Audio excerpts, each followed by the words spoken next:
मध्य प्रदेश प्रदूषण नियंत्रण बोर्ड द्वारा एमबी पावर लिमिटेड के प्रस्तावित थर्मल पावर विस्तार हेतु जन सुनवाई का आयोजन किया गया। यह जन सुनवाई अनूपपुर जिले में स्थित कंपनी के वर्तमान 630 मेगावाट संयंत्र में अतिरिक्त 800 मेगावाट इकाइयों की स्थापना के प्रस्ताव को लेकर आयोजित की गई, जिसमें स्थानीय निवासियों ने भारी समर्थन जताया। जन सुनवाई शासकीय महाविद्यालय लहरपुर में आयोजित की गई, जिसे पर्यावरण, वन एवं जलवायु परिवर्तन मंत्रालय द्वारा निर्धारित दिशा निर्देशों के अनुसार संपन्न किया गया। जन सुनवाई में 10 किलोमीटर की परिधि के ग्रामीणों ने भाग लिया। कुछ प्रतिभागियों ने पर्यावरणीय प्रभाव, वायु गुणवत्ता, जल उपयोग और दीर्घकालिक स्वास्थ्य प्रभाव को लेकर कंपनी से सवाल पूछे। कंपनी प्रतिनिधियों ने प्रदूषण नियंत्रण उपायों और सामुदायिक कल्याण पहलों के माध्यम से संतोषजनक उत्तर प्रदान किए। जहां अधिकांश ग्रामीणों ने रोजगार सृजन और बुनियादी ढांचे के विकास में संयंत्र की भूमिका को सराहा, वहीं कुछ लोगों ने प्राकृतिक संसाधनों पर संभावित दबाव और वादों की स्थायित्वता को लेकर सतर्कता बनाए रखने की बात कही।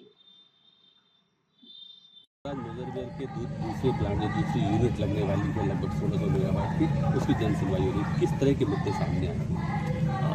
जो हमारी जो दूसरे चरण की जो यूनिट्स 2 यूनिट लगने वाली हैं 800 मेगावाट की, उस पर आज जन सुनवाई चल रही है। इसमें रोजगार को लेकर मुद्दे आए हैं, कुछ पर्यावरण को लेकर मुद्दे आए हैं और कुछ CSR एक्टिविटीज़ को लेकर मुद्दे आए हैं। पर्यावरण की जन सुनवाई चल रही है, एक सवाल उठता है कि 2 प्लांट आप ऑलरेडी चला रहे थे, नया आपने एक बैराज बनाया हुआ था, उसमें जो पानी कलेक्ट है, क्या दूसरे जो 2 प्लांट अभी और लगाने वाले हैं 2 यूनिट 800 मेगावाट के, क्या उसके लिए अलग से पानी की व्यवस्था करनी पड़ेगी? कुछ अलग नया बैराज बनाएंगे आप? क्या है आपकी?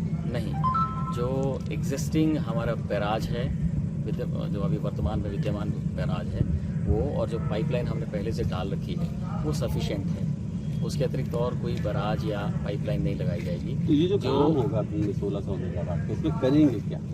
जो पहले प्लांट था उसमें बहुत सारा काम आपने किया, रेलवे का लाइन बिछाया और बहुत सारी जमीनों का अधिग्रहण किया, तो अब क्या क्या करेंगे इसमें? इसमें अतिरिक्त एक कोई और रेलवे लाइन की हमें आवश्यकता नहीं है। जो एग्जिस्टिंग इंफ्रास्ट्रक्चर है उसी से हमारा सारा जो नया जो सिर्फ एक टरबाइन लगाएंगे मतलब?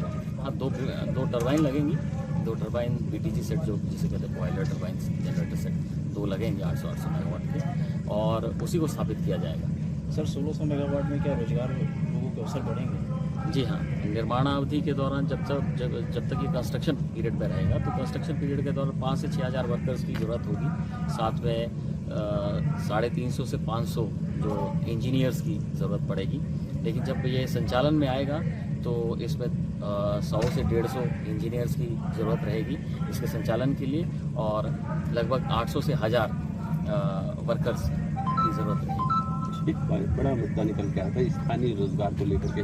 सरकारें भी कहती है 75% रोजगार, आपकी कुछ नीति ऐसी है कि स्थानीय लोगों को 75% रोजगार? मध्य प्रदेश शासन की जो नीति है उसी के अनुसार हम लोग सुनिश्चित करते हैं कि रोजगार दिया जाए। वो 70% है या 80% जो भी है उसके हिसाब से ही रोजगार दिया जाता है, और प्राथमिकता खातेदारों को दी जाती है जिनकी भूमि अधिग्रहित की गई है, उन्हीं को प्रति खाते पे 1 रोजगार देने की हमें पुनर्वास नीति में हमारा प्रावधान किया गया है, तो हम उसको सुनिश्चित करते हैं। अभी अपन वो कर नहीं पाए हैं, जो 11,267 लोग थे सभी को रोजगार नहीं उपलब्ध कर पाए हैं, तो कंपनी की आगे की नीति कैसी, किसको कैसे पूरा करेगा? उनका जो कानूनी विवाद भी है, क्या कंपनी उसे भी निपटाने की तरफ ही आगे बढ़ रही है? जो 1068 लोगों का खातेदारों की जो बात आप कर रहे हो, उसमें से लगभग 50% को रोज़गार दे दिया गया था, पहले ही दे दिया गया था। उसके बाद अभी भी एक छोटा रिक्रूटमेंट ड्राइव किया गया जिसमें लगभग 275 लोगों को रोज़गार दिया गया है, और इसके अतिरिक्त